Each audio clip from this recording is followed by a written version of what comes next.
Please share, subscribe, hit that like button for me. We got breaking news that Cassie Ventura is taking the stand at Diddy's trial.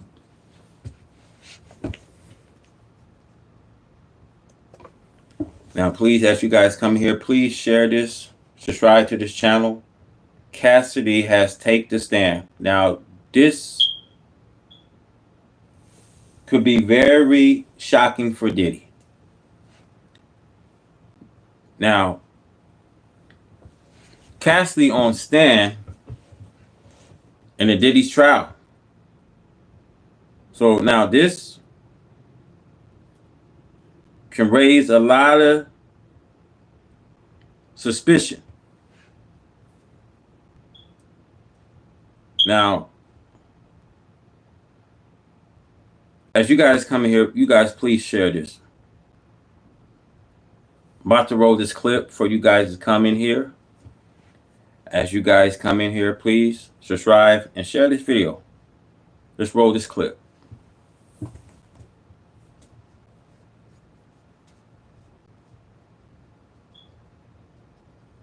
Anyone else, it's just us. And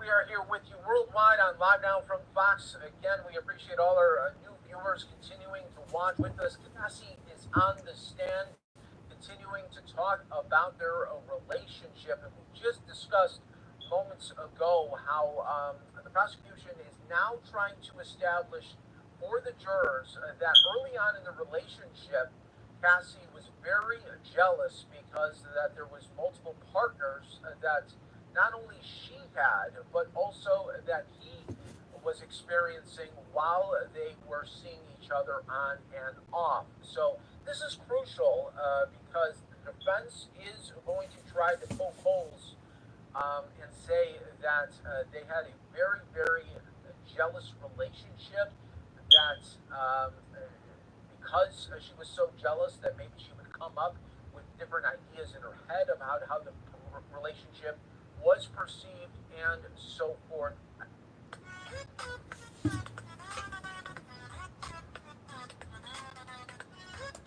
After that. So that is crucial for the prosecution right now, and to be entertaining these ideas and also suggesting it to the jury that, again, when we're talking about the sexual nature of Cassie early on, she's describing there on the witness stand in open court about how she felt sexually inexperienced before coming into the relationship with Diddy, and that he introduced her to this swinger lifestyle, to also this voyeurism. But they briefly touched upon that when the initial testimony began from Cassie on the stand. Now it's going more into the relationship and how she felt jealous in the early stages. She also had that jealousy, they are alleging, because he was in multiple relationships at the time, as she was. She describes that too. So that's important to get that out there as well for all our new viewers continuing to watch with us, getting these updates all in real time, as really establishing the relationship between Diddy and Cassie, and talking about the psychological abuse that she felt. That is more testimony that is being described right now on this witness stand, where he would call her so many times during the day, message her, and she would have to say where she was at all times.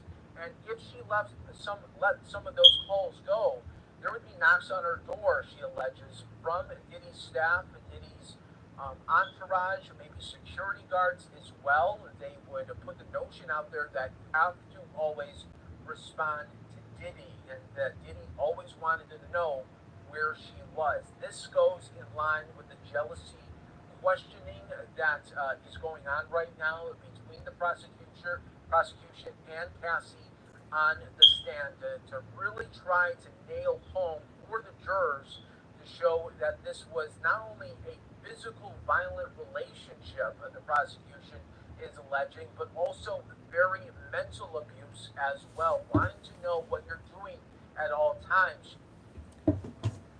So now, I think in this case that the DA will lose leverage, and they'll use Cassidy as a shield because now you see the relationship with Cassidy and Diddy, it was bizarre.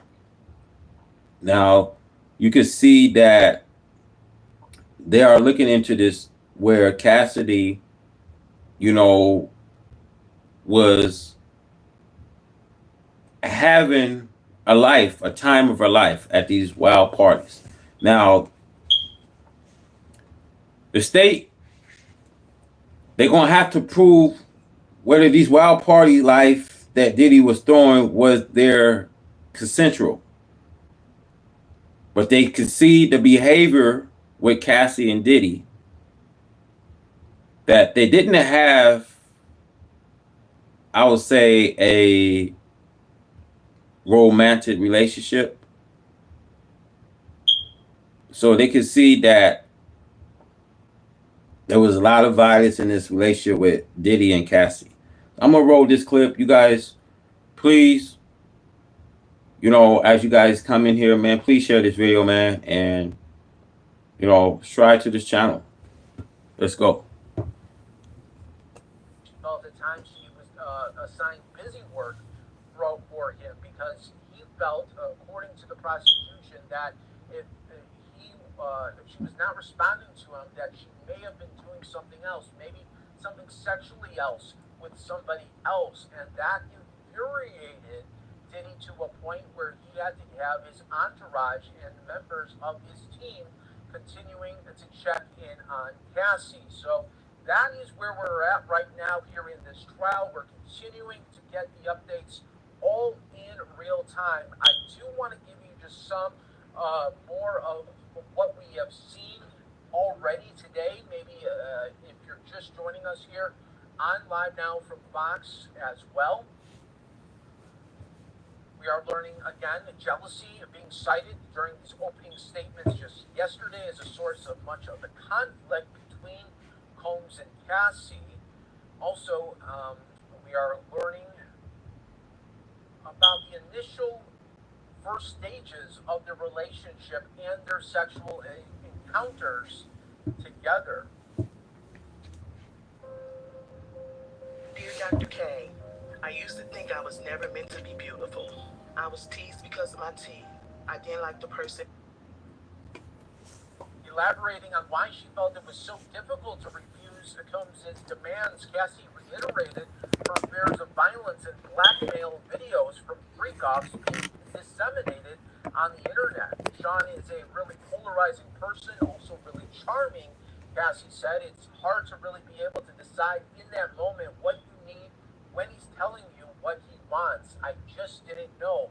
I didn't know what could happen or would happen. After touching on the violence and freak-offs as well that are central to the federal charges, Assistant U.S. Attorney Emily Johnson returned to eliciting biographical and historical information about Cassie, including when she first signed to Bad Boy Records in early 2006. She said her interactions with Combs, who owned the label, were platonic at first, but then he kissed her during her 21st birthday trip to Las Vegas in the bathroom of his hotel suite. I was just really confused at the time, she said, and I was very young. After the Las Vegas trip, Cassie said, she was invited by Combs to hotels in New York where they talk about music projects and albums. When Assistant U.S. Attorney Emily Johnson asked what else happened at hotels, Cassie took a deep breath and said she was introduced to the idea of oral sex at the hotels. Cassie also noted that Combs is 17 years older than her and that she was sexually inexperienced. You see that? You see now with the state using Cassie is finna open up the real Pandora box. The coercion is now coming. Diddy was, he was tried with racketeering, coercion, engaged with prostitution. So now they are using Cassie for the opening statements. Now, Cassie whether the state using her to testify against Diddy, because I feel now that they invite all this time, and I believe that now they'll use Cassidy to open up this case. I told you guys yesterday when I said Cassie will open up this case for the prosecution. When I was saying that the prosecution will use Cassie as a star witness in this case, and really now they are already busting up open this case with these open statements. You know, um, there's a lot of coercion in this case. With Diddy. Using Cassidy. You know, with these sex workers that he hires. I'm gonna roll this clip, you guys, and let you guys hear it because this is, I believe, it was day 2 of this trial. So let's roll this clip. When they first got together.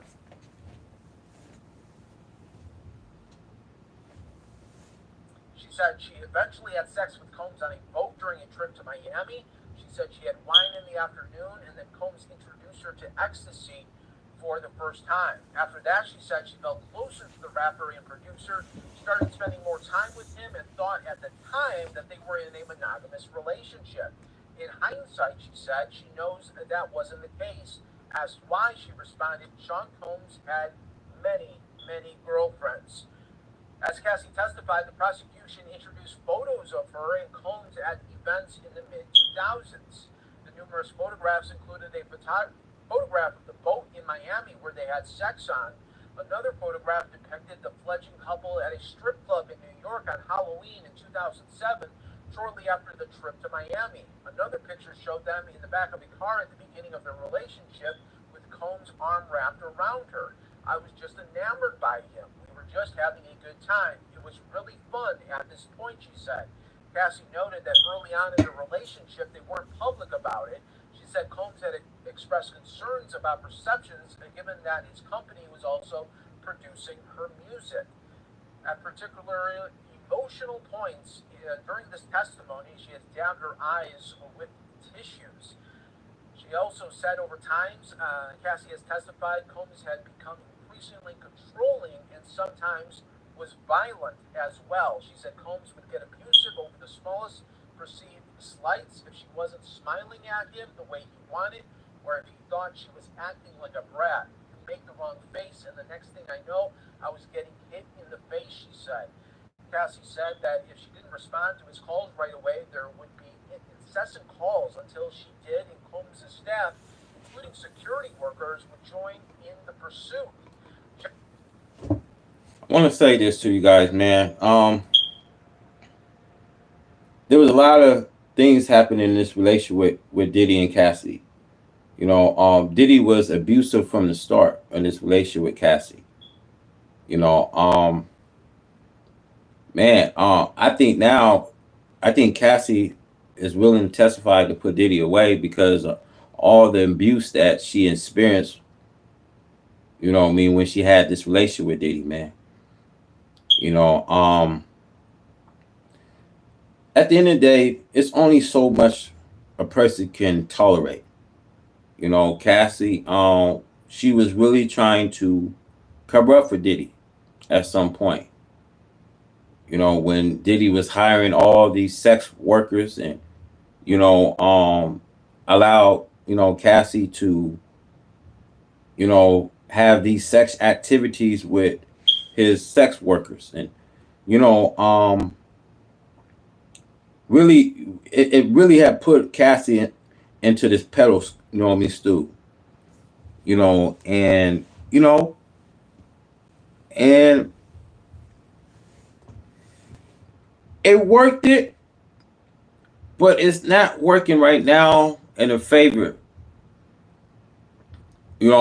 of Diddy's trial, because now, I remember when Cassie had these tapes, and she's trying to say that these freak offs was consensual, and now the prosecution can prove that there was violence in this relationship with Diddy and Cassidy, and now Cassidy, I believe now she's going to really turn Diddy over and said that, well, I was forced.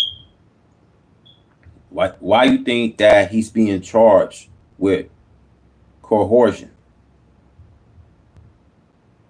Because these victims was forced into this sexual activity. Now, Cassie taking a stand because she feared for her life at some point. So at some point now, you seeing in this day two, Cassie is taking a stand. Because now the state can see that they had a violent relationship. So now state want to know how violent was this relationship that Cassie had with Diddy. And I think in this day two, I think this really going to bake the cake. It's really going to seal the cake by Cassie taking a stand. Let's roll this clip. Jealousy was cited during opening statements just yesterday as a source of much of the conflict between Combs and Cassie. Assistant U.S. Attorney Emily Johnson elicited from Cassie that she and Combs were seeing other people at times. In the beginning, Cassie said she was insanely jealous. She said that resulted from being super young. I didn't get that he was him. As he would say, I'm Puff Daddy. Puff Daddy has many rules, like the company of women, she recalled. She said at the time, as time passed, she came to believe more often than not that they were in a monogamous relationship. He expected that of me, so I assumed it was the same. She said Combs told her, I'm not dealing with anyone else, it's just us. We are now being told more information, including she noted that the rap star paid her rent at apartments close to his residences in New York and later Los Angeles, and had his own set of keys and made a lot of unannounced visits. Cassie said that as a birthday present, Combs rented her a Manhattan apartment a few blocks from where he lived. Another apartment Combs rented for Cassie in Los Angeles was just a 3-minute drive from his home, and he'd sometimes drive a golf cart to get from one residence to the other. Just before the break, Cassie testified that the longest freak-off she was involved in lasted for 4 days. The freak-offs became a job, she said, noting that other encounters took anywhere from 36 to 48 hours. The marathon sessions frequently required... Diddy's done. Diddy's done. How is you building a relationship with Cassidy and you using her in these freak offs?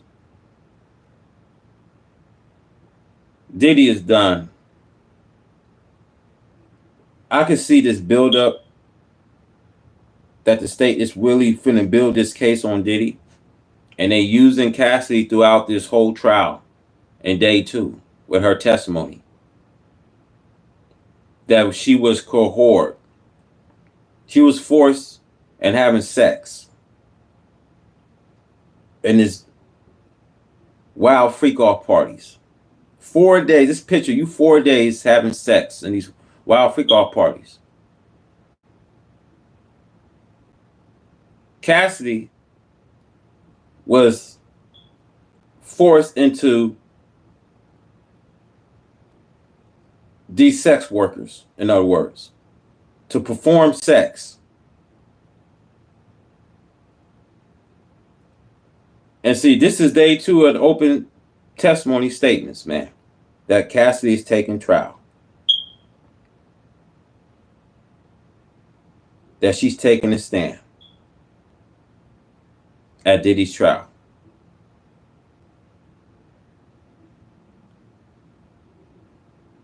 You know, there's a lot of people that's making this kind of, continent, a lot of people feeling that Diddy's innocent, that well they don't have nothing on him. They only have Cassidy, but it's gonna start with Cassidy testimony. And then it's gonna open up for whoever else gonna testify. But it's gonna start from Cassidy because Cassidy, you know, the state knows that Cassidy and Diddy had a intimate relationship. They know that this relationship was really violent. They know that Diddy, forced her into these wild freak off parties. And it's not really looking good, man. It's really not looking good in these open testimony. And whether Cassie was, paid by the state to testify to be the prosecution star witness, this is not looking good. And like I said, would this be a fair trial for Diddy?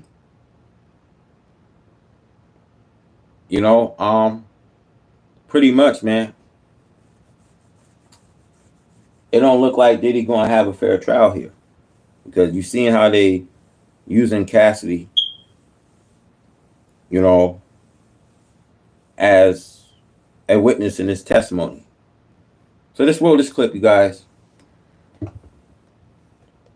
Periods of recovery from dehydration, fatigue, and drug use. We are now learning that court is on lunch break.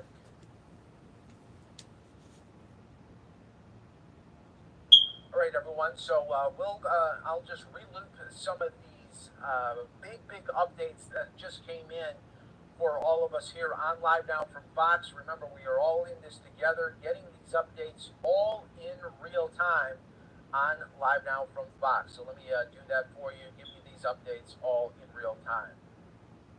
More key information. Cassie on the stand. I am your host, Mike Page. Thanks so much for joining us worldwide, continuing to bring you these key details of the government star witness on the stand right now, and we are awaiting this more updates from inside of the. All right, coming back here to New York City, witnesses are back on the stand in Sean Diddy Combs' federal sex trafficking trial. This morning, the rap mogul's defense team cross-examined a male escort who testified yesterday in graphic detail about several violent and sexually explicit encounters with Combs and his ex-girlfriend, Cassie Ventura. Ventura is now on the stand, although we do have a warning. The details in this particular testimony may be upsetting to some of our viewers. NBC News correspondent Rahema Ellis is currently live outside that courthouse. Rahema, all eyes are there on the courthouse behind you. Right out of the gate, Ventura described an abusive relationship with Combs and taking part in these so-called freak-offs. What did she say? She said a lot, Morgan, but let me set the scene for you. We're talking now about a 38-year-old woman who is married and the mother of 2 children, and she is 8 months pregnant, expecting her 3rd child. She sat down, as you point out, in the witness box, and she testified that she met Sean Combs when she was 19. That's when she signed a record deal with him with Bad Boy Records. And then she says that when she was 22 years old, the sexual relationship began, and it was tumultuous. She was asked by the attorney, did you have arguments, Ventura? Yes, they were violent arguments, usually resulted in physical abuse and dragging different things. He would mash my head, knock me over, drag me, kick me. The attorney, were you ever injured? Ventura, yes. Usually I would get knocks on my forehead, black eyes, red eyes, bruises all over my body. It just depended. And this here had become a violent relationship now. Now, a lot of people made a video yesterday of Diddy's trial, and they said that, well, Diddy will get off. A lot of people believe that he will be charged just with domestic violence. No. Because Cassie, she's about to spill the beans. I told you guys, man. I made these videos long time ago. If you check my last video, I told you that the prosecution The government will use her as a star witness in the case. She about to bust the Pandora box, man. There's coercion. She was cohorted in Diddy's wild freak off parties, man. This girl is fighting for her life, man. She was in one of those abusive relationships, man. You know, and the sad thing is, man, you know, Diddy's empire is finna fall apart. Just yesterday, man, Diddy's daughters left the courtroom, man. Sad. Because after hearing shocking footage, after they showed footage of Cassie being beaten in that hallway, shocking developed footage that Diddy family saw, and it had his own daughters walk from the courtroom in tears.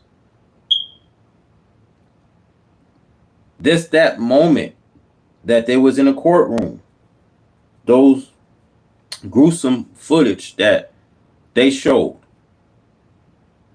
tells a story.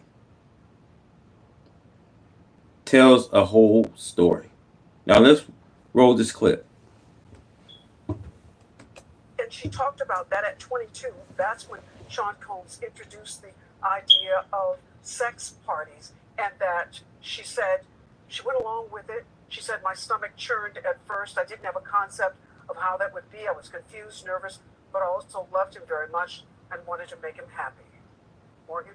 I'm also really curious about what this male escort said, Rahima, because this is information that seems new. He talked about Cassie's state of mind during this encounter he described with a couple at a hotel about a decade ago. What did he say happened there? There were many encounters, and this one he talked about on the witness stand. He testified that there was a moment that he was with her, and Sean Combs was there also. Sean was always there, and in fact, these encounters were being taped, and he was watching and directing.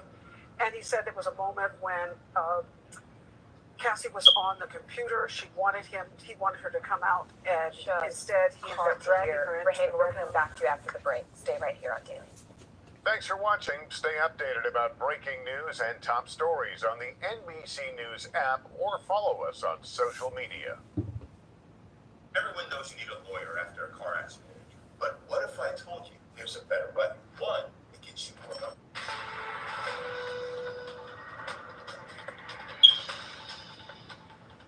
And we have breaking news. Cassie Ventura is now on the stand in the Sean Diddy Combs sex trafficking trial. Among other things, the singer is expected to address the 2016 video of Combs attacking her in a hotel when she was his girlfriend. Combs has pleaded not guilty. His attorneys argue the video is evidence of jealousy, not sex trafficking. And now for the first time, jurors are hearing what Cassie has to say about that and other aspects of their 10-year relationship. Let's bring in ABC's Rena Roy at the courthouse and Eva Pilgrim, anchor of ABC News Live's new daily show, Burden of Proof, the case against Diddy, for more. Rena, what's the latest from court? Well, Diane, prosecutors have wasted no time getting right into the alleged abuse that Cassie Ventura says she endured for years. Ventura telling jurors, quote, he would bash my head, knock me over, drag me, kick me, stomp me in the head when I was down. She also got into the nature of those so-called freak-offs, saying that they involved hiring an escort and they performed under the direction of Combs, saying that they happened so frequently it eventually became a job for her to set them up. Ventura said she did not feel she had much of a choice but to participate, that she feared that Combs would retaliate or potentially blackmail her if she did not. And she's had at times to she's taken deep breaths, pausing her testimony. Combs appearing to be listening pretty passively with his hands in his lap at the defense table there. Now remember, this is the first time that they are seeing each other face to face since 2018. You can imagine that emotions are very high in the courtroom right now. And this is expected to be a very lengthy testimony. Prosecutors bracing the courtroom for what's to come as she continues to testify, including videos of these alleged freak-offs. Diane? And Eva, Cassie's expected to face a lot of questions. This is expected to be a long questioning from both the prosecution and the defense. Crimes, kidnapping, right? Well, maybe kidnapping.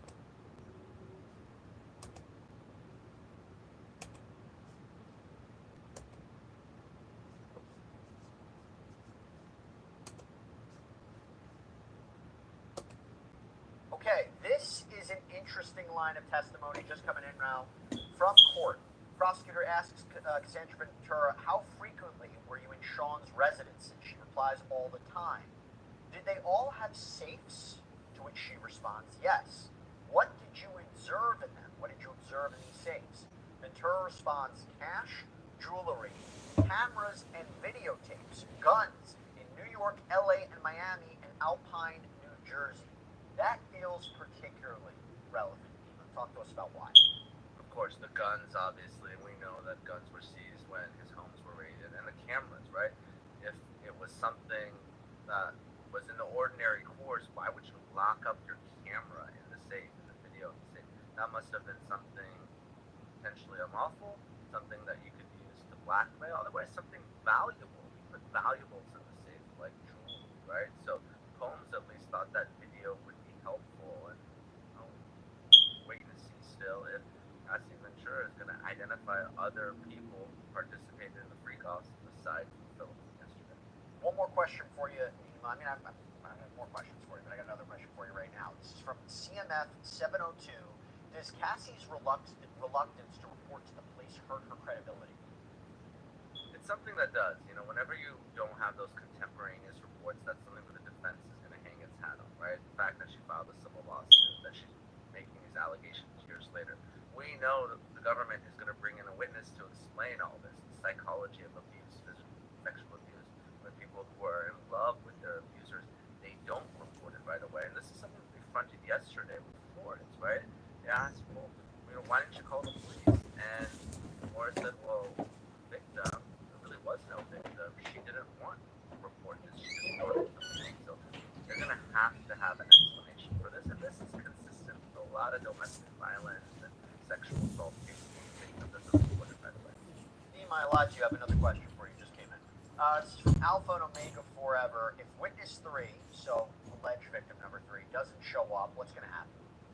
Big problem. And, you know, this is something I've been talking about from the beginning. You know, what you want to do in these types of cases, and it doesn't matter if you have a wine. Here's the one thing I trust AI to do more than humans. And ironically, it's brand safety. You spend so much time building up your brand, and the wrong collaboration can hurt it in minutes. We sheer number of victims, because jurors may have a tough time believing one or two victims, but if victim after victim is telling the same story of physical and sexual violence, it's very difficult to overcome. Now, obviously, here you're not going to call the 100 people who have raised civil claims, but maybe through the government, they want to hang their hat on just 3, because obviously Cassie is an ex, so argument there is that maybe she's a disgruntled ex-girlfriend that has an axe to grind. You have one other victim, and then, you know, especially in a case like this where you have a defendant that has almost unlimited money, there's always the potential that someone gets paid off. I'm not saying that, you know, there's something illegal, but you have to, you know, at least accept that possibility through the government, or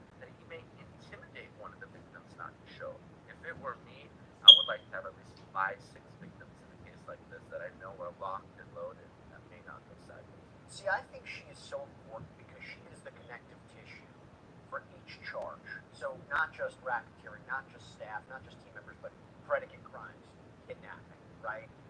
Well, maybe kidnapping, we'll get to that, but, you know, drug trafficking, we know that there's an allegation, obviously there's sex trafficking, but this is what's so interesting. The reason I bring it up is because her testimony.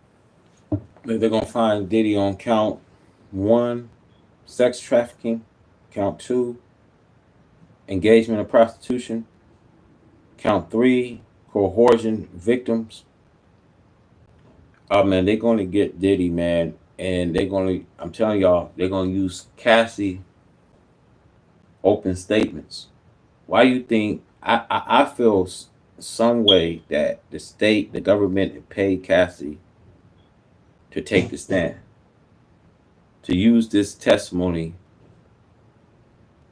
on Diddy. You see, they got an alibi now. This was a violent relationship. This was not no kind of romantic.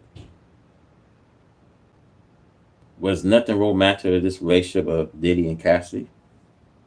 But they could see that Diddy then bribed Cassie in coercion, sex trafficking, kidnapping.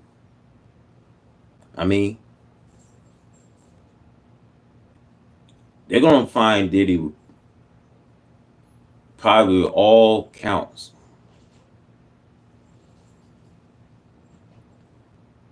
I hate to sound like this, because there's a lot of people won't see Diddy free. But I hate to sound like this, but I gotta just, speak the truth. And this, what I mean, legal court, what I mean, we gotta look at things. When Cassie took this stand, she feared at some point her life was going to be in danger. Now, how long that she hide this abusive relationship with Diddy? We all didn't want this to happen the way it is. But like I said, Diddy allowed Cassie to open up this Pandora, beating her all through the hallway. I mean, you don't think for a second that they won't have no cameras in that hallway? He's dragging her all through the hallway.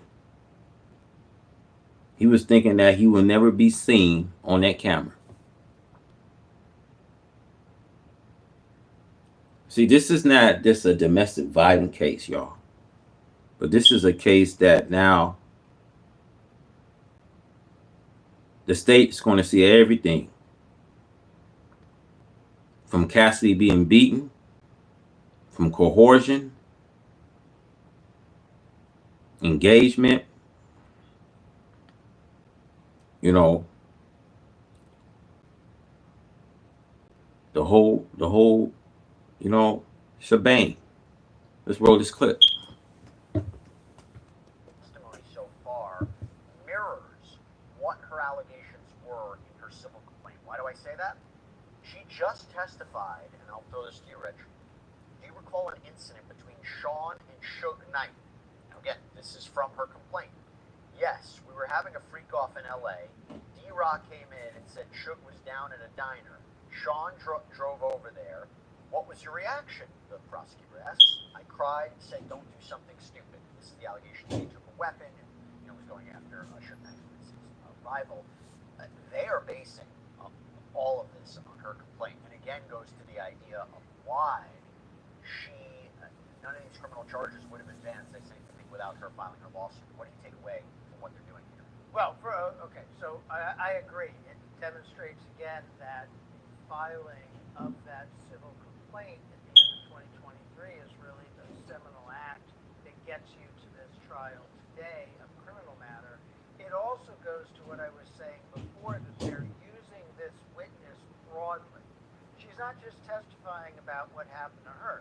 She's testifying about the safe. She's testifying about the gun. She's testifying about video and money. And now she's testifying about Suge Knight and other alleged criminal activity. So they're putting as much on the table through her as they can, which I guess makes sense. And Nima, I'll throw to you. We have another update from court. Prosecutor asks, were you ever handed a gun? Again, an allegation verbatim from her complaint. Yes, we were going to a club in downtown LA. We'd taken mushrooms. I was high. I was told to put the gun in my bag. I was freaking out. Who was present? A driver, security, and Sean. Becomes a question if they're going to testify. What do you think about that? Also important, right? Guns, violence, security, all that goes to that force, that goes to that coercion, right? The totality of the circumstances.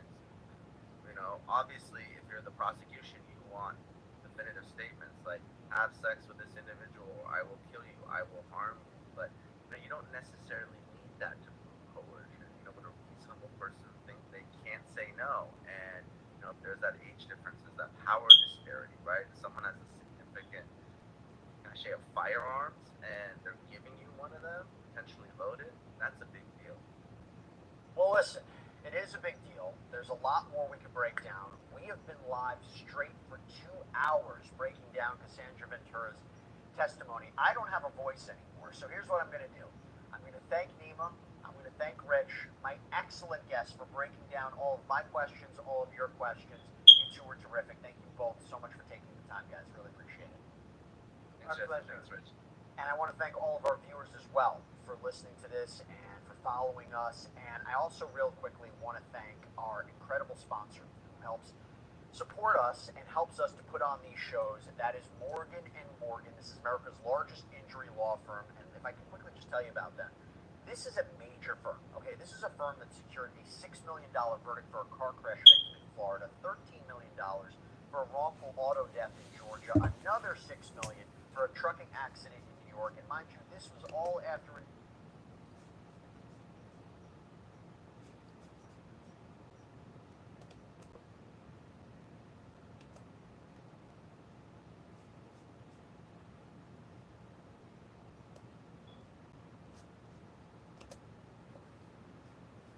At Spectrum, we know life moves fast. Keep up with the speed, reliability, and security of Spectrum Internet. Celebrate virtual gaming victories. Day 2 of testimony in the Sean Diddy Combs sex trafficking trial. The prosecution's star witness, Combs' ex-girlfriend, Cassie Ventura, is expected to take the stand today.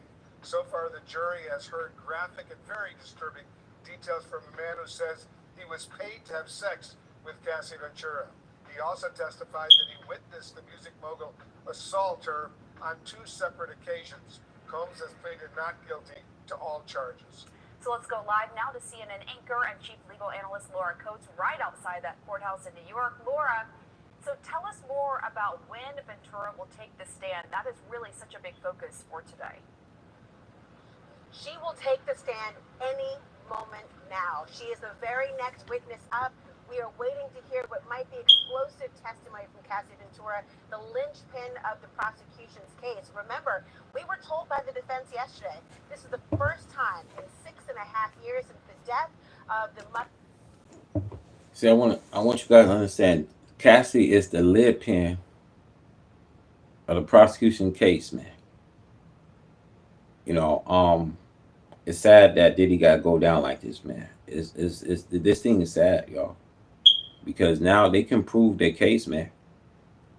If Diddy never beat up Cassie in that hallway, see, one thing is, y'all, a lot of people look at this as, oh, this is a domestic violence case. That's all it is. It's just a domestic violence case. He's gonna beat it. No, y'all not looking at the big picture here. Y'all not looking at there's coercion. There's, why you think that he's being charged with racketeering, sex trafficking, and engage in prostitution? See, I'm gonna keep it straight with you guys, man. I'm not gonna go and beat around the bush and sugarcoat anything.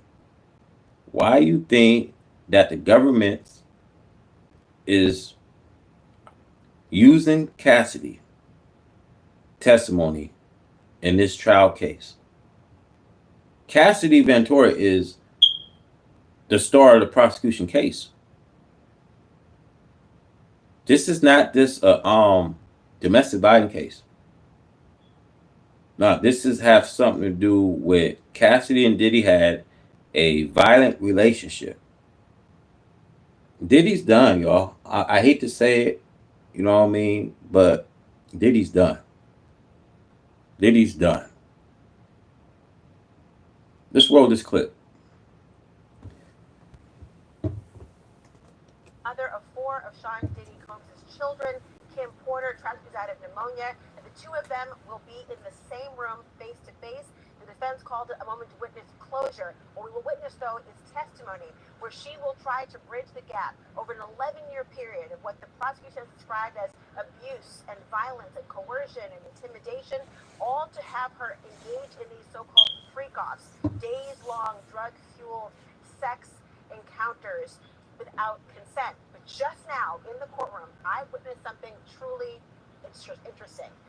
They are arguing as we speak with the judge over whether Cassie Ventura's husband can be in the audience. Cassie Ventura has just taken the stand. You're going to watch, and we will see in just a moment. Cassie Ventura, visibly pregnant, due in less than a month or so, confronted face to face with Sean Diddy Combs, her boyfriend and lover of more than a decade. The first time they'll be together. Now they want to make sure that her husband could not be in the courtroom. The defense is saying they may call Mr. Fine, who, remember, is a physical trainer who Diddy hired to actually train Cassie Ventura. Laura, I want to let you go because the government is calling Cassie Ventura to the stand, so you got to get back in there. Thank you, Laura. I will be your eyes and ears. We'll be right back. I know you will be.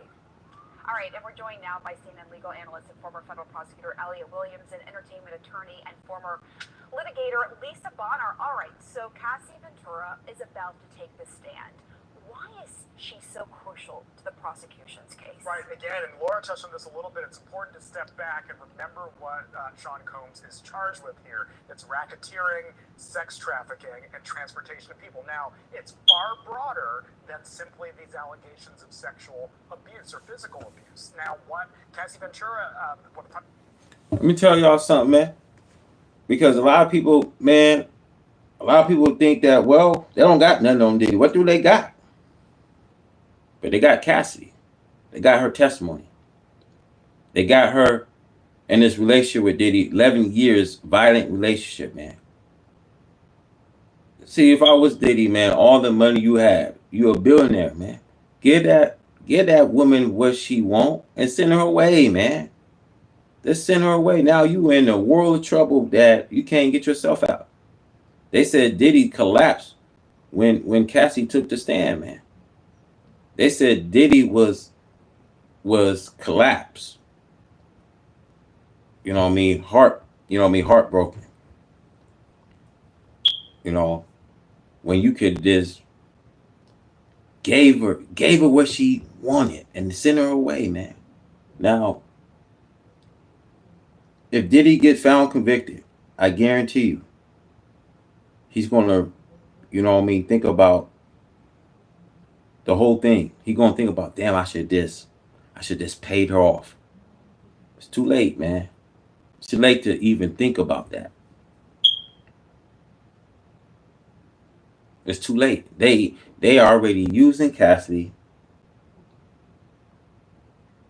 for her testimony. The government will use Cassidy. This is this is not just a domestic violence case, y'all. This is a case where they charge Diddy racketeering, coercion, engagement with prostitution. He's going to get found on all counts, you guys. I hate to say it like that, but he's going to get found in all accounts. I hate to say it like this, though, but it's just the truth. Let's go. Prosecution was established with her is not just that the abuse happened, but that it happened for the purpose of threatening, coercing, or forcing people, her and others, into forced sexual activity. And in fact, the video that we saw yesterday allegedly happened immediately before or in the process of one of these quote-unquote freak-offs, suggesting that this beating was to keep her there and coerce her there. So, Lisa, to bring you in, what do you think the defense strategy will be when cross-examining Ventura? And we should also note, and this seems important, and we've been talking about this, she's pregnant. She's, I believe, several months pregnant. So how will that also play into the cross-examining, do you think, Lisa? So you did the thing. Or maybe you're thinking about doing the thing. And now your brain won't shut up about it. Wait, was that the right way? Well, they are going to try to establish that she was a willing participant, that she knowingly engaged into this relationship with Combs. It is no secret in the entertainment industry and the music industry that Cassie Ventura did not have the strongest voice, and she did not have a lot of other options in terms of signing a recording contract. So they're going to say that, listen, you went after Combs. You went and tried to establish a sexual relationship for the benefit of furthering your music career. Now, it is also important to remember that Cassie is visibly pregnant. Her husband, they want her husband in the courtroom to show that she is now moved past that she is in a loving relationship, and that is possible only because that she is now in a consensual and healthy relationship. But one of the things that they're also going to try to prove is that she was, consenting and that she stayed in this relationship. But one thing I have not heard people talk about is the Stockholm syndrome, where where the victims often identify with their abusers, right? So it happens a lot in child abuse cases. So they're going to try and say that she consented. It's important to say, no, what did the defendant do to make her feel like that she could not leave the relationship? So we're getting more information now coming in from our reporters who were inside the courtroom. They're not allowing, this is a federal trial, so there's no video or audio live coverage allowed, but we're getting reports from our reporters inside. And under questioning from the prosecution, Cassie Ventura said some arguments between her and Combs would be violent and result in, quote, some sort of physical abuse. What do you make of that? Well, again, the domestic violence, the defense has owned it. They have set that out, and they're trying to say, listen, we are not here to litigate a domestic violence case. This is turning on consent. In any sexual relationship, consent is explicit. She did not, at what point did she no longer consent to being in this relationship? How did he use his influence, his sphere of influence, to manipulate her, to blackmail her into staying? He paid all of her bills. She never put out another record after the first record that he was released, and that was a carrot that he continuously dangled in front of her face to try and get her and manipulate her into staying. Again, this was through his business, and that is what the prosecution has to hone in on and really have people to testify to that there was not consent, and that he did use people under his employ to facilitate this relationship. Elliot, I want to bring you in on this point that Combs arrived in court yesterday holding a Bible. He was seen reading passages during opening statements. Why does the defense want the jury to see that? Oh, absolutely. Now, the whole process is designed around giving the defendant a fair trial. That's how the judge rules. Now, both parties are doing things to ensure that their side of the case looks better, and it is in a defendant's interest to be seen reading the Bible. This happens all throughout trials. So, for instance, can the defendant come in wearing a prison jumpsuit? This was something that they debated prior to the trial. Can he have dyed hair? As you notice, some of the courtroom drawings have noticed, his hair is dyed. How does that change how the jury sees him and how they may regard the things he says? There was even a fight or a debate over, can the jury see Cassie Ventura walking into the courtroom because she is 7 or 8 months pregnant right now? How will that affect how the jury regards her testimony? And judges are constantly having to resolve questions like this. Now, nothing precludes a defendant from reading a Bible. There's nothing wrong with it, but certainly it was a deliberate choice, I think it's fair to say, by the defense team to have jurors see this person who's accused of... Nothing changed when Cassie gonna walk in the courtroom. She's pregnant. I don't know who baby it may be, but evidently, man, she want to move on with her life. Just think if you was in an 11-year relationship and things was abusive. I don't think Cassie was asking for all this. I want to say, man, for love and money is rule all evil, y'all. And people are so eager for it, and they'll do whatever it takes. And some of them will pierce themselves with many sorrows and harmful lusts and desires.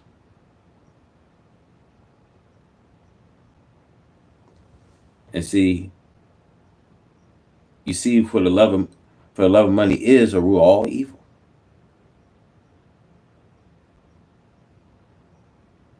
Even when you have a lot of money, you're not satisfied with life. Let's go. Horrific acts reading the Bible. And I just want to go back to you, Lisa, because, and I want to make clear, this idea that the government is pushing the prosecution, that Combs was using his own enterprises and businesses to further the scheme. Those are all allegations from the government. And the defense is saying that's not true. The defense is saying, look, he may have engaged in bad behavior. He may have engaged in domestic abuse. That video is really disturbing from the hotel. But he was not part of this racketeering scheme. He is not a sex trafficker, and he should not be found guilty on that. Do you think that that's a compelling argument for the jury? Well, I mean, what else does the defense have to really offer? I mean, the fact that, one, they've already owned the domestic violence, and so that is something that they have already owned. But the other allegations against Combs in terms of the RICO charge, we have R. Kelly, who was convicted just across the river in the Eastern District of New York of very similar RICO charges. And so what they are, again, alleging is the fact that he used his businesses to lure people into a recording contract in Cassie Ventura's case, and then basically have that over her head in terms of a carrot, and never released another album after her initial single that was released. And they are alleging again that this was done against her will. The defense really does not have any other alternative except to own this and to say no, that this was a legitimate business. But it's important also to remember that a RICO case does not have to, the criminal enterprise does not have to exist solely for the purposes of a. I want to say, Diddy was this as Fat Joe says, he's a business, he's an entrepreneur, he's a businessman, and businessmen know how to do things secretly. They know how to work from home. So a lot of these things was happening in his home. Diddy was a influencer. When you are a magician, you are an influencer. The power of music. Everybody. Everybody will. Want to see you. So with that being said, Diddy had control in his enterprise. He ran a business, and he was good. I guess he was good at running his business. Evidently, you see, 20 years. He been running this enterprise. And here's my thing. If they didn't have those photos, those gruesome photos that they captured, and that TMZ had hosts, if they never had these photos, I don't really think that they will even, made a case, because they wouldn't. The state wouldn't. The state wouldn't even have a case. They wouldn't even have a shown case. But now that the government is using Cassidy, as an alibi. Now this shake things up. This really shake things up. Let's go. Company. It can be a part of the company. And so that is important to remember in all of these allegations in terms of RICO. They need to establish that it is a conspiracy, that he used his company, to lure these people. And these are very damning allegations. Right, we're just reading some of what's coming in from the courtroom, and at one part, this sort of goes to your point earlier, Lisa. She said, look, I was confused, I loved him, I just wanted to make him happy, I was nervous, all of those feelings, and we don't have the full context around that, but of course we know prior to that they were talking about the relationship and the alleged violence that occurred there. All right, Lisa Bonner, Elliot Williams. Dear Dr. K, you work within my budget and help me feel confident in the plan we made together. Like button, okay? Run the lights up, take you 2 seconds. So baby girl, you got the floor. I'm gonna give you a minute because everybody's calling, trying to get through. Okay, so my assessment is everybody keeps asking how did his kids feel about it and, different things. If we look at some of the footage on some of the parties that happen, we've seen kids there a lot. my thing is levels to these parties. Okay, so you can have access to one party, but not access to another party. I believe it was who knows who or who's into what. That's why I think some people that are coming out talking, some of the security guards, bodyguards and Big C or whatever his name is, Jaguar, all of them had certain things they were into. Okay, so then they asked about Cassie. Why didn't she leave?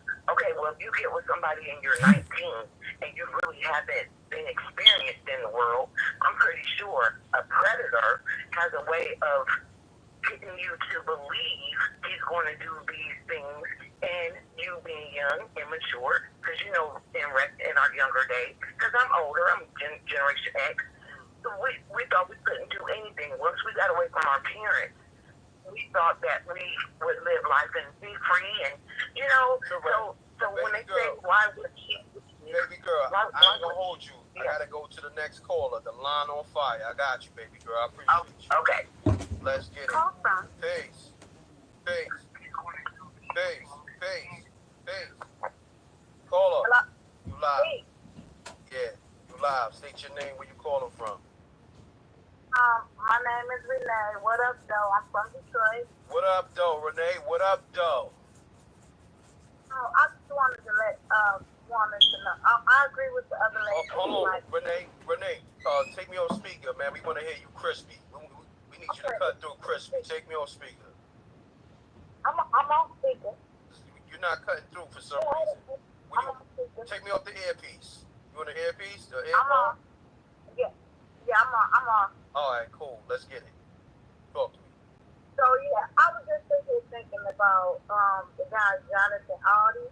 I was thinking, I want to know, is he going to get on there and testify about Diddy and Ross when he was saying they gay? He may. They, the prosecutors ask him, those questions. I'm pretty sure he may, or unless the cops had him, or the feds had him say certain things. You know what I'm saying? Who knows? That's a good question, though. Right, and then another thing, I just wanted to say, I agree with the lady that said that she was young, and everybody keeps saying that he should have left. How can you leave a predator? He was a predator. Telling her how he, she was scared. I don't care. She was young. How old was she? Like what? 19, 18? I don't know exactly, but she may have been that young. Yeah, I agree, but I'm waiting on them to bring the guy Jonathan Aldi out, because I'm sitting here saying, Rick Ross quiet, DJ Khaled's quiet, all these celebrities that was around him, why they so quiet? Yeah, you know why they quiet. You think they want to be in that spooky ass court? That courtroom is spooky right now. Yeah. You damn right they quiet. You know what I'm saying? But I appreciate you, Renee. All right? I got another caller. All right, salute. Call from Eagle. Peace. Rick, what's happening? What's going on? Who this? He gonna tell us. Say that again. Your phone got a little spooky. He gonna tell us. All right, let's get it. Talk to me. Hey, man, look. It all started. Remember that video with LL Cool J and Diddy, right? The crazy video with LL rapping and he had the Transformers and the video. Hold on. You got me a speaker? We want to get you crispy, good brother. I like where you're going with it. Let's take me off the AirPods. Let's get you crispy, good brother. You there? Can you hear me now? Okay, yeah, that's a little better. Let's get it. Talk to me. Say that again. Yeah, see, this all started in that video with Diddy, LL Cool J, and that Transformer. Flavor in Your LL Cool J. Flavor in Your Ear remix. Yeah.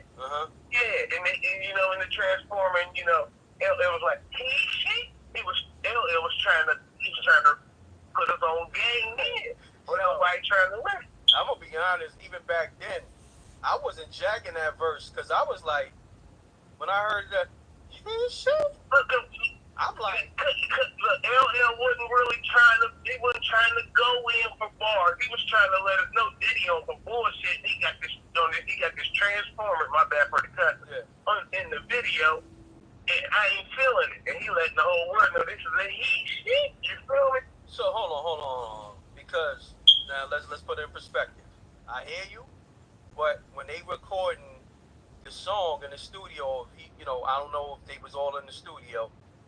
The video and the song is two different things. Now, but you gotta know Diddy orchestrate. Diddy ain't gonna be in the video unless you feel me. He know what's going on. That's why the transformer. Hold on. Let me reel it back. So you saying while LL was penning his verse, he had a tranny dancing in the booth. Diddy had a tranny dancing in the booth. But he knew the transformer was gonna be in the video, so he still did the verse like it was supposed to go. Man, that's a hell of an allegation, bro. But you know what? Man, Diddy had listen. You can't. So you trying to tell me Diddy didn't know how that video shoot was gonna go? Who was gonna be in it? See, you would have been better. Look, if you would have said, "Yo, look." Hold on. Let me give you the snip. What if your website's success was only limited by one single thing? Privacy regulations. Trannies in a recording studio, and LL wrote his verse. Now, feel free to call my bro 646-387-7095. He's doing assessments on this Diddy's trial. So I'm gonna roll the video, but feel free to reach out. His number 646-387-7095. He's doing assessments. What you think on the Diddy's trial, and how you feel about Cassie Ventura taking the stand. So feel free to reach out to my brother. He's doing live assessments. So feel free to reach out, call him. Number again is 646-387-7095. From the whole atmosphere, and then how we not know that transformer wasn't really in that studio that night? You know how did he figure it down? Daddy's house.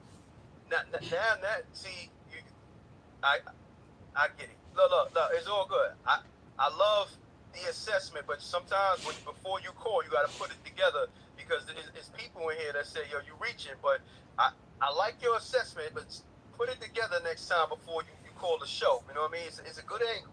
It's a great angle, but you got He just wanted to get that heat she off. I ain't gonna hold you. It was entertaining. But salute the homie though. Running like so, we got over 2,000 people in the room, okay? And that was a whole nother angle. You know what I mean? On the heat sheet. The LL verse. I may have to play that real quick. It's spooky, but I may have to hit the. It is spooky. Spooky! Running like so, this is the livest show. Okay? This is the livest show. And we're gonna get those questions. Flame Sakina, I'm gonna need you to help me out. Not only I know you had questions. Yo, ADHD, why I'm not hearing from you, bro? What's going on, bro? You usually call up with an assessment, man. Text me real quick. Maybe you called, you couldn't get through.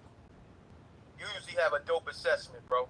Let me see what you're saying. He said the first time we seen that transformer in the video was Biggie video. So Diddy been on his fanboy-ish. That's a fact. Hit the line, bro. Let's get it. Call me up. Call the 646 number.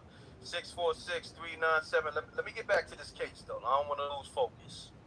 All right, let me get back to the updates. You know, of course, you know it's gonna be entertaining over here at MREC TV. The other lives be boring as shit. You know what I mean? You might as well go to sleep. Nigga lives be boring as shit. You know what I mean? At least you feel that energy. You feel like, okay, I feel alive. You go to these niggas' lives, they might as well call their lives dead.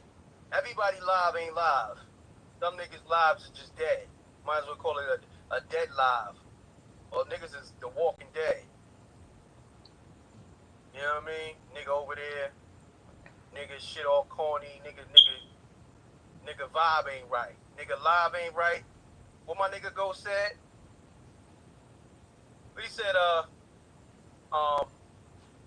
my nigga Ghost.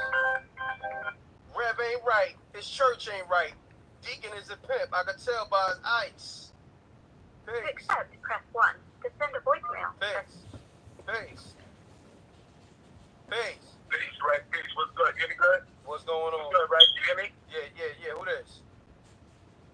ADHD. ADHD, bro. What's going on, man? It's been a minute. Where you been at, bro? Yeah, just, working, grinding, hitting the gym. You know what I'm saying? Nigga said, hold on. With wifey. Chilling with wifey. Hold on. You said hitting the gym like you over there bench pressing like 450. You know what I mean? Nigga said hitting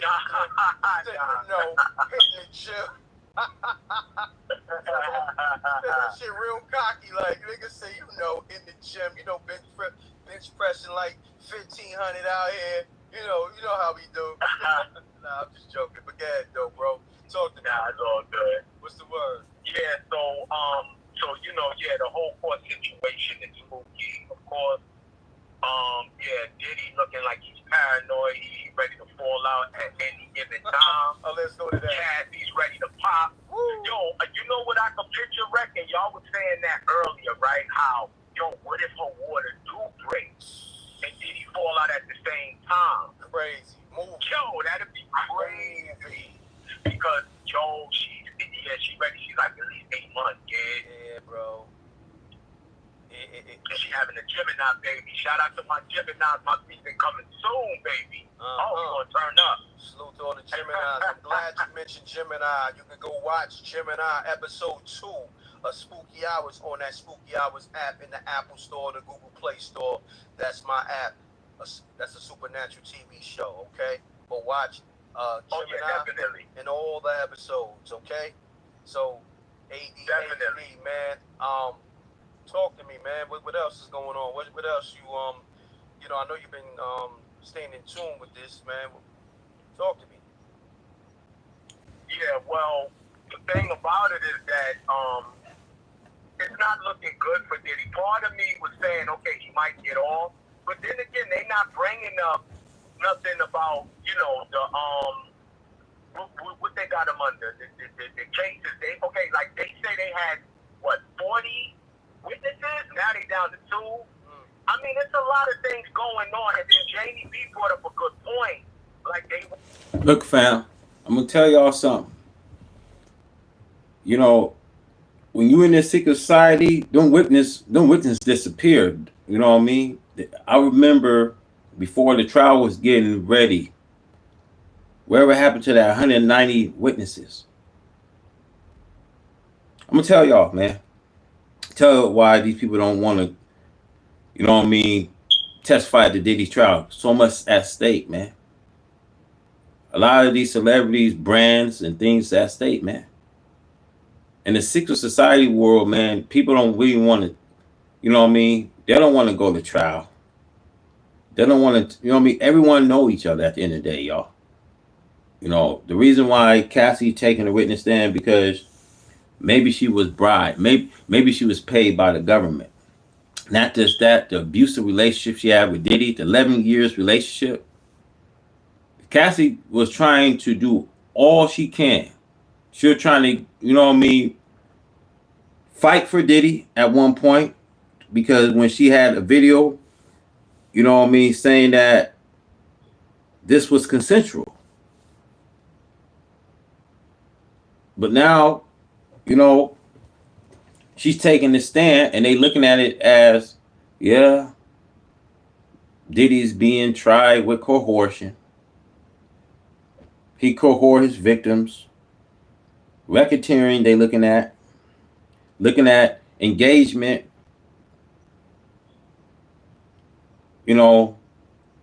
with minors in this prostitution.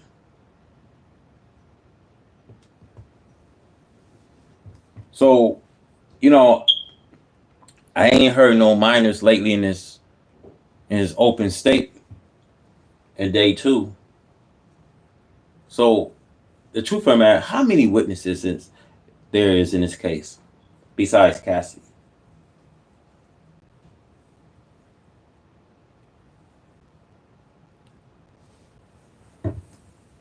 Wouldn't hold them. They wouldn't hold Diddy. You know, if they didn't have nothing on them. But you got to remember, allegedly these judges is golf buddies with the people that Diddy tried to go against that gave them that liquor deal. So they not fighting fair with Diddy right now. And I'm not speaking up for Diddy because this is his karma. But they doing a lot of under the table stuff, my brother, allegedly. You know, because Hold that thought. Hold that thought.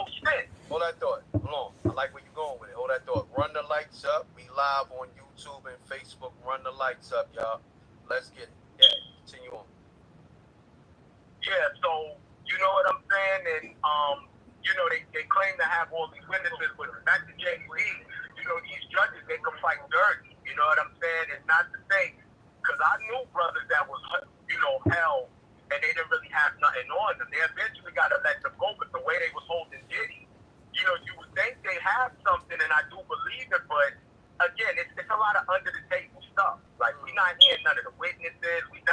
It's a lot of things that, you know, and then, I'm going to leave it here, brother. I'm going to land my plane here.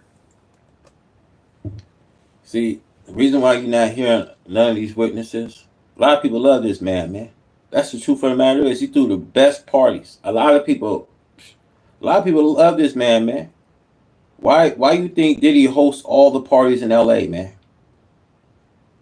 Ain't nobody talking about these wild freak off parties. The only person that's testifying on Diddy is Cassidy so far. I'm not trying to say ain't nobody going to testify besides Cassidy, but what I'm saying is it's looking so far that Cassidy is the only one that they are, you know, cross examining. You know, maybe still, you know what I mean, this is just the beginning of his trial. Maybe, you know what I mean, maybe there will be more witnesses coming forward, but like I said, only time can tell. Let's roll this clip. Remember, he paid her out, and they settled out of court. Even though, okay, she understands, and she signed an NDA. That's impossible. Once you sign an NDA and they pay, right? For example, you my man. All right, we get into it. You punch me in the face. Yo, Reg, I'm suing you for $30,000. Yo, hey, here, take this. Just using that as an example. And I got to sign an NDA and we settle out of court. I can't take you to court. I know. It's not making any sense. Like I said, I said the same thing earlier, man. That's why I'm watching it play out, because I'm seeing a whole lot of things that's not adding up. The math ain't math. Yeah. Okay? It's not mathing. And again, I'm not speaking up for Diddy, but it's not mathing, brother. But I'm going to land my plane, and it's always a pleasure, and I'm going to keep watching, you know? No doubt, I'm going to keep watching, because it's great. I appreciate you. It's great. Lines on fire. All right, King B. Peace. Call from.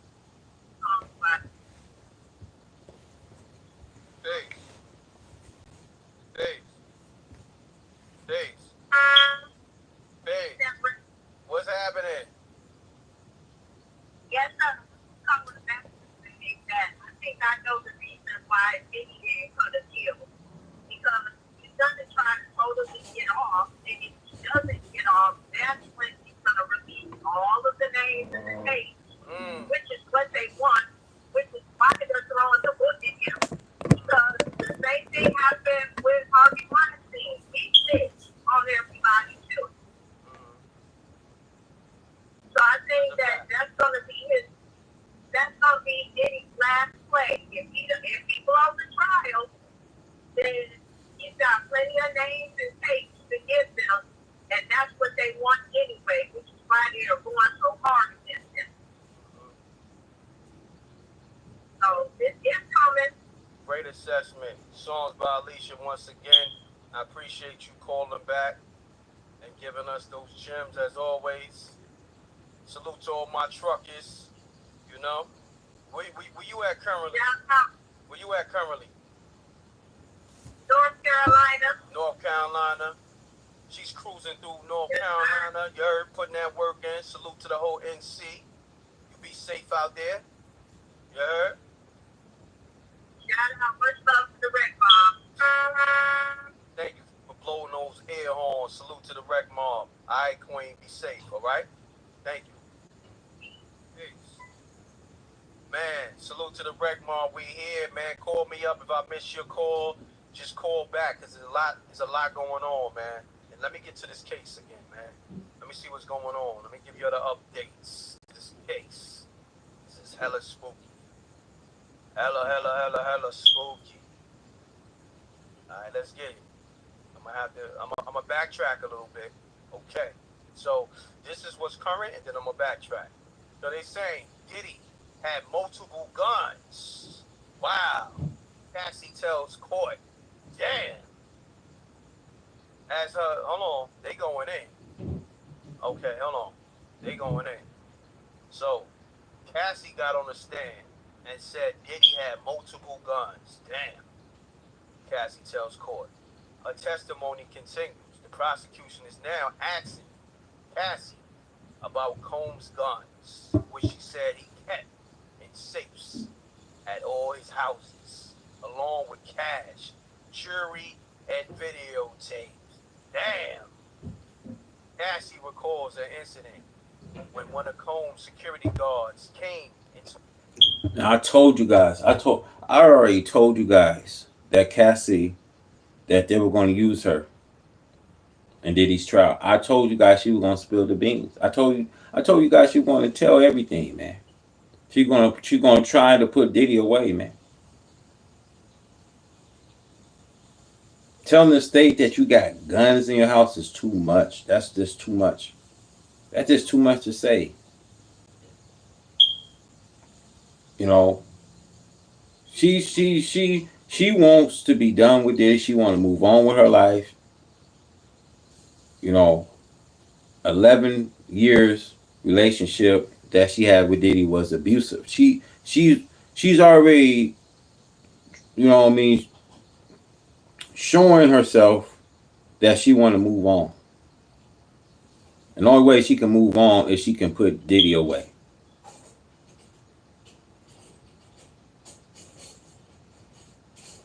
Because if she don't take a stand,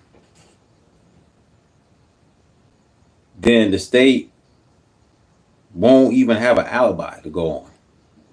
I mean, Diddy will walk, and that means that don't tell him what Diddy would do if he walked right free. It's no telling what he would do to Cassie. So Cassie feel, well, I feel my life is, you know what I mean, is in danger. And that's the whole thing, man. She feels her life is in danger. She had an 11-year relationship with Diddy. She was beaten. She was sent out to, you know, do all of these wild things.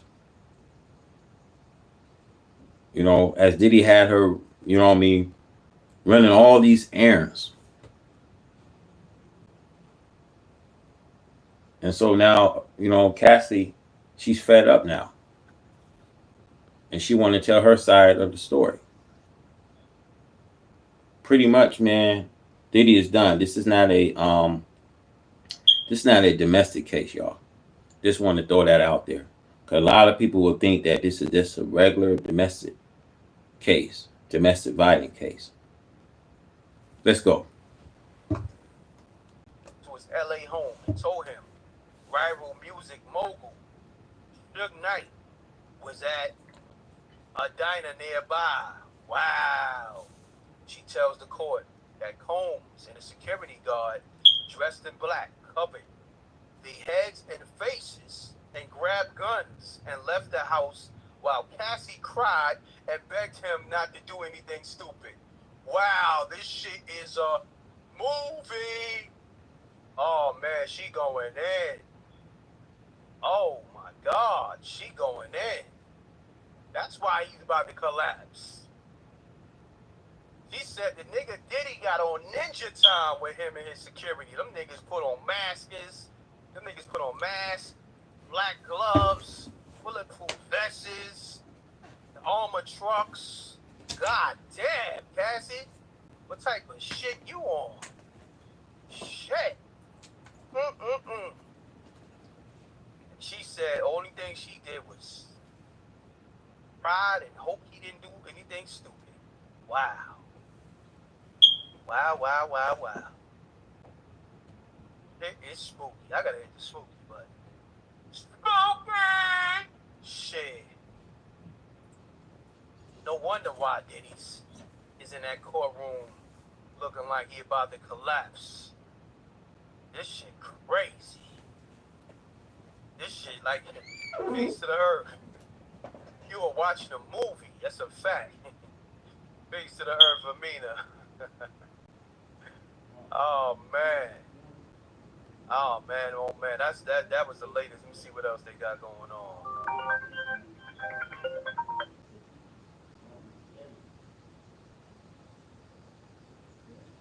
Pace. Yeah, speed. What about that? What's going on? Who this? Jamrock Mike. Shamrock Mike, what's going on? What's going on, brethren? What's happening? Let me lick off 2 shots for the brethren that's on the line. Hold on 1 second. Let me lick off 2 shots. We got my man Jamrock Mike. What's going on? Yeah, them shot the lead got. Yeah, what happened is that when the feds them raided Diddy's home, they weren't raiding the homes for evidence against Diddy. They already had the evidence. They was raiding the homes in order to protect those of their friends. Those videos, they wanted to confiscate those. If you notice, those videos are not coming out. So there is no, there's nothing. What happened to Prince Andrew won't happen to their friends. They make sure to secure their friends. So there's a lot of spooky things that is going on. Yeah, that's a lot. Man, Michael, I appreciate you tapping in. The line's on fire. You can call back. Yeah. Salute. Appreciate you, good brother. Yeah. All right? Thank you. All right. All right, cool. All right. Salute to Jamrock Mike. Okay? I gave him that name because he's from Jamaica. You heard? You know Jamrock. That's what they call Jamaica. Okay? Welcome to Jamrock. So when my man Mike is on the line, just know we playing the anthem. Welcome to Jamrock, man. I wish I could play it, man. That's my shit too. From Damian Marley. Let's get it. I'm gonna get to these callers though. They calling up crazy. I got y'all though. I'm watching this live. Yo, peace. Yo, what's good? State your name, where you calling from. Yeah, what's good, my man? My name is Don B. I'm in Florida. Alright, Don B, what's going on? Talk to me, King. Hey, man. All I gotta say in my eyes is this nigga's done. Point blank. How I feel about it.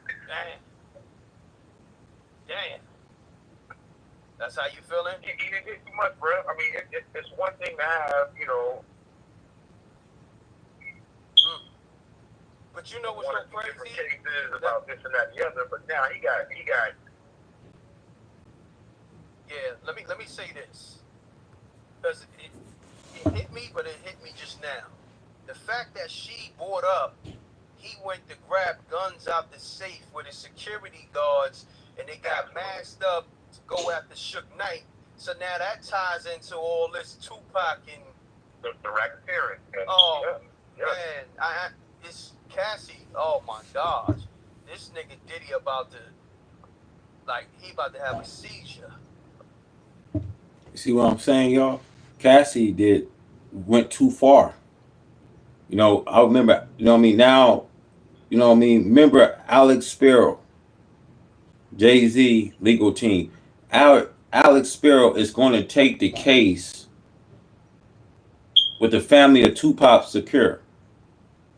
That he's going to take the case in the connection, 96 connection.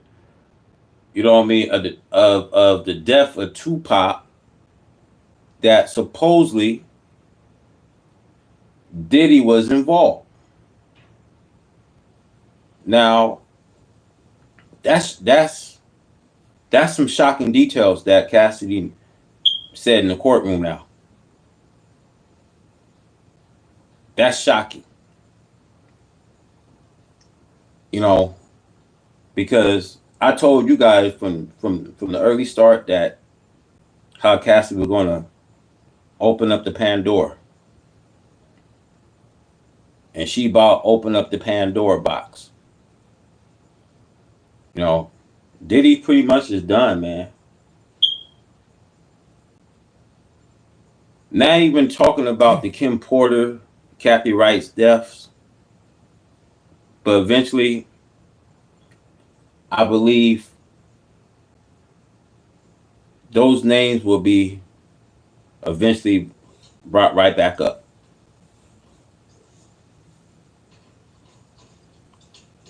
Man, it's a lot of stuff need to be straightened, y'all. This industry is going to be straightened out, man, because you know once you get one person take a stand, then you're going to have another one take a stand. Then there's going to be another one take a stand. Let's go. I'll say this. I'll be surprised if he gets out at any given time. Like, he minimum 15 years, but that's my personal opinion. I don't know, how it's going to go. I'm just saying, based on everything that I see that's happening, all the other stuff that this is only day 2. He still got... I see why they went the Cassie route. And see, this is the thing, though. The fact that they went the Cassie route, what do they have? Like, you got to understand, she's going in, right? So what was discussed behind the scenes with her to make her go in? Because she got a $30 million, settle out of court. Off the rip. Exactly. So, man, I got to see how this play out, man. I'm going to be honest. I got to probably the best. This is the best. That's best TV to what's going on with the crazy ass president we got, because that shit is insane too. But this right here, bro, this is like I'm glued to my TV. I'm glued to every news channel. I'm trying to figure out which way they're gonna go. But I think this cat is better. Oh God, this shit crazy. But the ill part though. Remember, they ran up in the cribs. They didn't get. Yep. I don't know. Did they get the guns? They didn't find the videotapes. They didn't. Yeah, no, they got some guns. They got guns. They got videos. They got baby oil. They got a whole lot of shit. Yeah. Yeah. Damn, Diddy, what type of shit you was on? Like, you really was on some real mallball shit. You feel me? Like, this nigga was really out here living like Sean Gotti. But if you look back, and now you got to think back all the songs, Money, Power, Respect. You name songs when you listen to the background. I think it was one song with him and Biggie that what song was that? I can't remember. But he in the background talking about throwing people up bridges and kidnapping kids. This is shit they was doing back then, because their music was their life. So you saying when Biggie was writing his rhymes, Diddy was like, yeah, let them know how we be kidnapping kids and fuck them in they, allegedly. Either that or, right there. Yo. I mean, he was a mastermind. Yo, hold on. It's starting to make sense. You might be onto something, because, salute to my man, C. Gutter, because I asked him about that, and he said, nah, I ain't never did that record. I said, yo, Big said, my nigga Gutter kidnapped kids, F them and throw them over the bridge. He said, nah, Rick, I ain't never did that. So what happened was, Diddy probably was like, Nah, put that on C Gutter. Don't put that on me. See, it makes sense. You never know. You never know. You want to be upfront. Allegedly. Yeah, there you go. Allegedly. You know, I'm gonna say that. Wow, the rap mob is on it. A lot of songs that was like that, and then if you look at the locks and how they exited real quick, you know, it's a whole lot of stories. I could probably just put my history. So I've been watching hip hop since I was 17, 16, 17 years old, kind of. I'm from Cali, but all my people's from New York, so when I look at all of this shit, man, I'm like, this dude is toast, bro. There's no way. I'm surprised that he get out. That's just my personal opinion. This shit crazy. Run the lights up. We live. We got almost 2,000 people staying in the room. Run the lights up. I appreciate you calling, good brother. Salute. No doubt, my brother. Hey, enjoy, man. I appreciate you putting it out there. Yes, sir. My man. Peace. All right. Run it up, Rec Mob. We here. Run it up. Salute to the Rec Mob. You Rec Mob if you're new to the channel. You Rec Mob if you've been around and you've been subscribed, okay? You can donate to the chat room, or you can just donate directly to me, which is the best way to donate through the Cash App, MRECTV, $RECTV, or hit the Zelle. The Zelle is, you see the MRECTV going across the ticker at the bottom, MRECTV promo@gmail.com. That's the Zelle, or you can hit the number. This is the you can send a Zelle to this number. You know what I mean? So if you want to send something directly, because YouTube, they take like damn near 45% of that super chat, you can hit me directly. You know what I mean? You send it through Cash App, $MRECTV. The Zelle is 646-397-7095, or the email, MRECTVpromo@gmail.com. Alright, but nevertheless, yeah, I think they did find tapes, but not the tapes they wanted. We don't know. But let's see what else Cassie's saying. Hold on. I got you. She going in. She in her bag. She got the bag and she in her bag. Damn. Cassie ain't holding no. Let's see. Oh, shit crazy, bro. Alright, so prosecutors turned the racketeering element of his case back on the stand in her brown dress and now also yellow sweater. We are still slowly walking through the details of Cassie's old life. He's talking about all the things Cone paid for: cars, houses, luxury trips, and the items he would take away to punish her: her phone, her laptop. Prosecutors have begun to show the court photos of Combs' employees, including several of his security guards, one of whom Cassie says would take away her things at Combs' direction. It appears the government is now trying to get into the racketeering element of his case. This involves the allegation that Combs used his loyal network of associates to run a criminal enterprise and cover up his alleged crimes. Wow. So day two, this is how they trying to send this nigga to hell, using Cassie as they star witness. Damn. You know, she know where all the bodies is buried, allegedly. You know what I mean? So imagine she started pointing that out, allegedly. You know what I mean? So, salute to the Rec Mob, man. So look, man, I gotta handle my BI, so I got some runs I gotta make. I'm gonna go live later on, run the lights up. Salute to the Rec Mob. Hold on, let me probably get one of the homies to tap in real quick. One of my homies. We about to do this pod together. We about to do the Facto show. Hold on 1 second. We gonna call this segment Ask Troy Ave. So you got questions? Hold on 1 second. Who it is?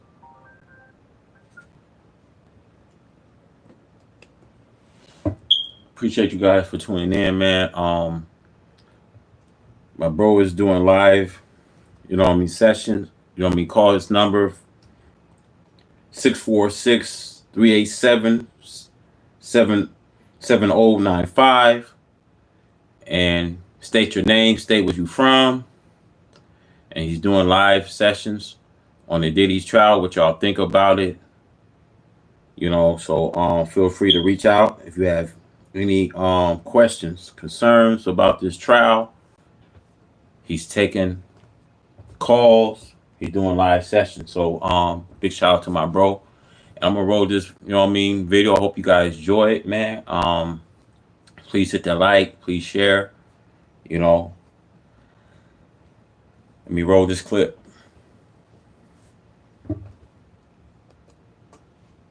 Pace.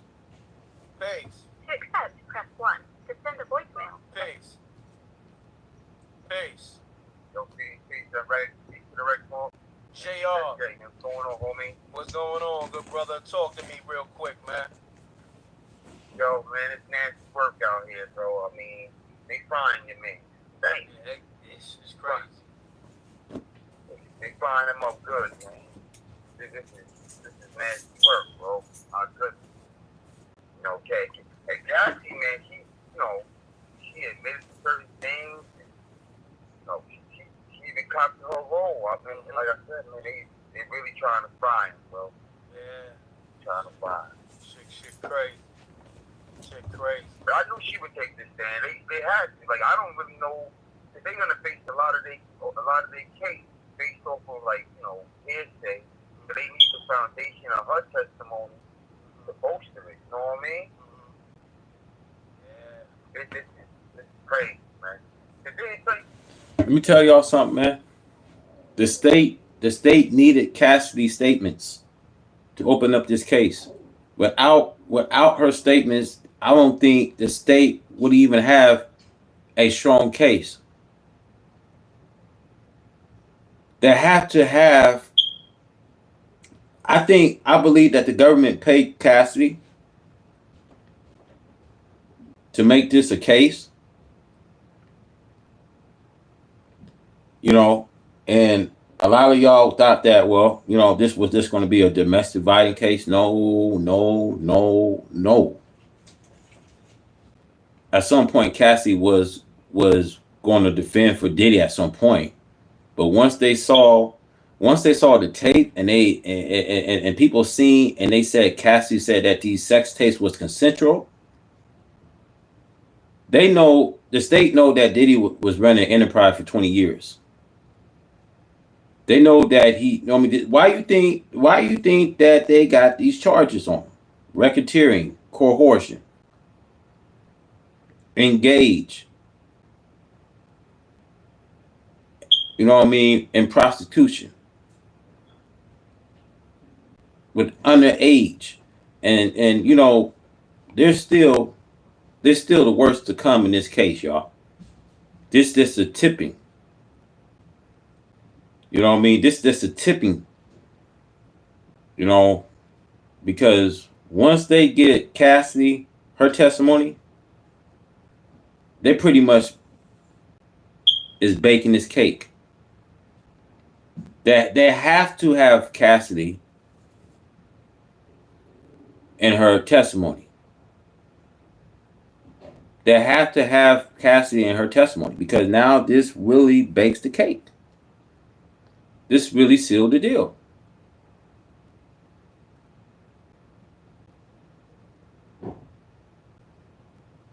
Let's go. Yesterday, they didn't say that Cassie wanted him to urinate on all that. Well, the sex worker said Cassie wanted him to piss in her mouth. You know what I'm saying? Yeah. Gotcha.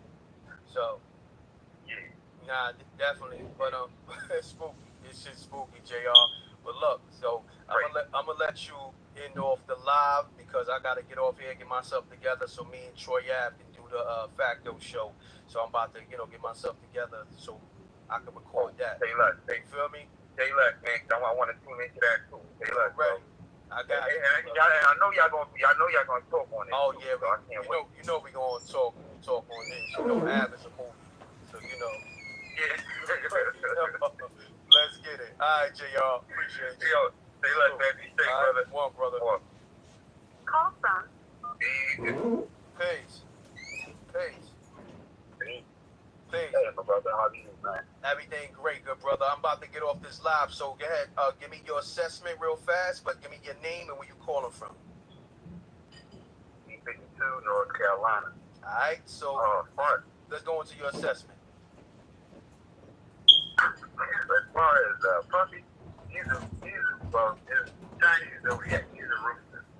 So basically, he's cooked because we're in the time of the year right now. This is not his year. This is his enemy year. He's not gonna have a good year at all, and we all see that. So he's a joke. We laugh at. Cassie, he's a tiger. He's strong. He's gonna bounce back. He's gonna be resilient. Tigers aren't that smart, but I'm sorry for that. Tigers aren't that smart, but they are very resilient. So she's definitely gonna bounce back, and I hope she stays out the spotlight with her baby and everything, and just go and have a good life for her husband and everything. But as far as Puppy, I just want to laugh at this whole situation. The streets all know about this, and he's already convicted in the streets. We just wait for it to be politically all lined up. Gotcha. So I'm not gonna hold you.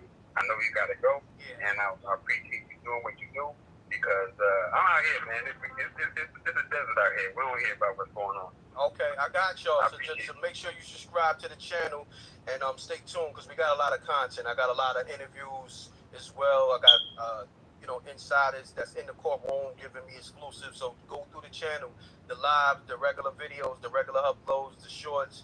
We got info on crypto information. You know what I'm saying? So go through the channel. All right.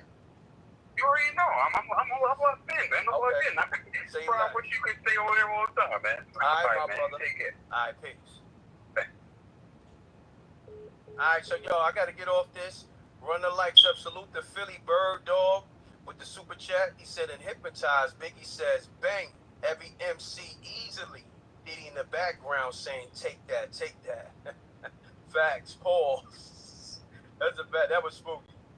So Biggie did say that. Bang every MC easily. Spoken. And Diddy saying, take that. And that's what that was. Spoken. As well. So on that note, run the lights up. I appreciate the super chat too. Philly Bird Dog, salute. Love is love. Everybody tapped in. If you're new to the channel, make sure you subscribe because this live is a vibe, okay? Me and Troy Ave. We're going to do the Facto show later. Salute the Queen Wolf. We be having fun. Go through my channel and watch all the clips, man. We be vibing. Let's just say that. You know what I mean? We're going to talk about this topic and everything else. You know what I mean? Salute to the Rec Mob. I appreciate y'all. Wanted to stay longer, but I got to get myself together and get up out of here. Salute to the Rec Mob. I ain't know it was that late. Run the lights up and leave those comments in the regular comment section right now. All right, we still got 1,600 people in here. Leave those comments in the regular comment section of the video when it rebroadcasts, all right? Not just the live chat. Salute to the Rec Mob. I appreciate y'all. Love is love. Make sure you download Spooky Hours in the Apple Store and Google Play Store, all right? That's my TV series. So you can watch the exclusive TV series by NREC or Spooky Hours, all right? In the Apple Store and the Google Play Store. Gone. All right? Salute to the Rec Mob.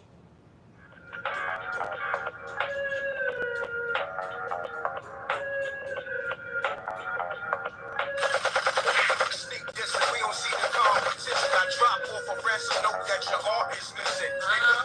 Pays the full with the money, or she gon' get her fingers clipped off like Lil Sonny.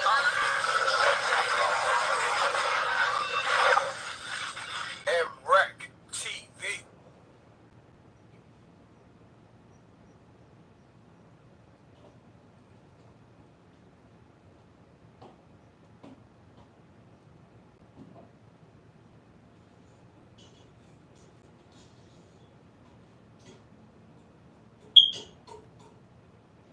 Did you know you have just 8 seconds to make a powerful first impression? At Alliance Virtual Offices, we're more than just workspace. We understand that every interaction matters. With over 1,400 locations worldwide, you're always ready to make those moments count. We're your partner in making every impression extraordinary. Alliance Virtual Offices.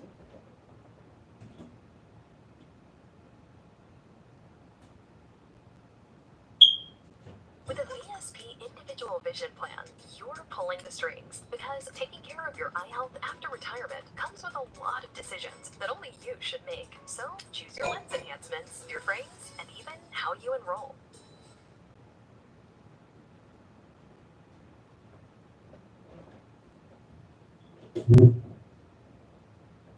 Ward takes a short break. Thanks to all our viewers worldwide joining us on your host, Mike Page. Always great and these updates from our reporters that are doing such a great job providing the updates. They're just typing it out as they are hearing it, as they are looking and watching what's being transpired inside of this courtroom. Remember, if Diddy is convicted on all of these counts, he is looking at life in prison here. So this is an all-in moment for Diddy, and also we are waiting for the cross-examination of Cassie. That will be very, very fiery. We are learning that now Cassie is breaking down on the stand. She is openly crying on the witness stand as she is discussing the amounts of freak-offs that she is in. Remember, this has to be a very humiliating time for her, a very awkward time. She is describing this in open court, and she described all over the world now of her nature, of her sexual nature, about these freak-off allegations, and so much more. The whole world is watching her, even though there's not cameras on her, but she feels that the whole world is now judging her sexual activity with Diddy, and many, many wondering why she just did not leave. That is a major, major question from defense attorneys once they get a shot at Cassie on the stand. They're going to say, Cassie Ventura, describe to us why you felt you could never get out of the relationship, why you felt you could never tell anyone about what was going on, why you could never call 911, why you felt that you were always the victim but never ever the aggressor. Why is that? That is what they are doing. And again, we are waiting for those updates all in real time, everyone. Watching this here live on Live Now with Fox. Break down waiting on more updates from our full reporters that are continuing to do such a great job. With that, much just some updates from earlier. Again, I am your host, Mike Page, worldwide for you on Live Now from Fox as we continue to bring you the latest as Cassie Ventura is on the stand in day 2 of the Diddy trial. And I want to just showcase some of the latest developments that came from all of this, including one of the major takeaways that Cassie talked about. She described in open court how each freak-off involved about 10 large bottles of Johnson's brand baby oil. Cassie said the freak-offs were a very choreographed experience with lots of baby oil. The substance would be heated up in a closed bottle placed in a sink filled with hot water and applied liberally because Combs wanted her glistening constantly, she said. Combs would call out Cassie when she looked dry and order her to reapply, sometimes requiring coat of baby oil every 5 minutes or so, she said. On one occasion, she said a blow-up pool of baby oil and lubricants was placed in a hotel. You know, they exploring all Diddy's, business, man. The 1,000 baby oils they found in his house. Homeland Security picked up ammunitions. You know, they really trying to paint this man as this monster. You know, the sad thing is Diddy's not the only one. You know what I mean? So There's other people involved. I don't believe that they can just get one man and bring one man. There's a lot of these people already involved. But they get Diddy out of all people. Diddy gotta get this kind of treatment out of all people. I believe at some point someone bribed Diddy in being the man that he was today. I don't think Diddy was. I don't really think Diddy was a violent person like how he is. How the people are claiming, how the people are making him be. But there's consequences comes. When you're in this industry, man, and when you know, playing with the devil, man. This is why I always say to you guys, devil used his tactics. And the devil is a lie at the end of the day. And he can manipulate. He can get you do things that you will never ever do in your lifetime. The sad thing is they painted Diddy as a monster. And they painted him as a really bad guy. Just look at his label. Bad Boys. See, they're not helping Diddy. The people in the industry is so quiet right now. They're afraid. They're afraid if Diddy's going to snitch. See, this is another thing. It's another thing that Cassie taking a stand. But here's another thing is that I wonder if his attorney is going to say, man, you know what I mean? You might need to give some names. Because right now they starting this testimony with Cassie open statements, and look, y'all, they really trying to nail Diddy. They really trying to find that there was an alibi, and it's going to start with Cassie. Before they, before they get a hold of any other witnesses, it has to start with Cassie.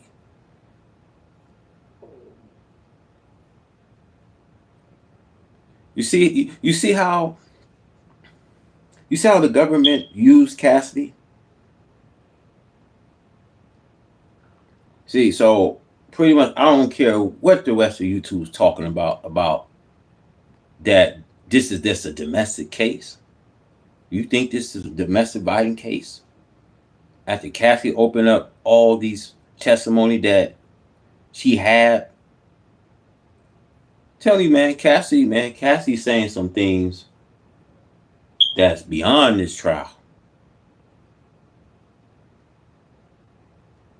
So she's basically talking about the guns that he had that, man, that, I'm going to say it like this, man. Diddy, Diddy had issues with Suge Knight, but now the way Cassie was talking, using that testimony, they're going to tie Diddy in that connection, in that 96 connection with Pop's death, man. Keep in mind, y'all, I want y'all to understand, keep this in mind. Remember Jay-Z attorney, Alex Sparrow. Remember that he's going to represent Pop's family. He's going to take that case. So eventually, Diddy, Diddy going to end up having another case. Pretty much just see what happened to Keith Davis. Let's see what happened with his trial, his murder trial. Because that's going to really, open a door, because they're going to, they're going to use, I'm telling you, man,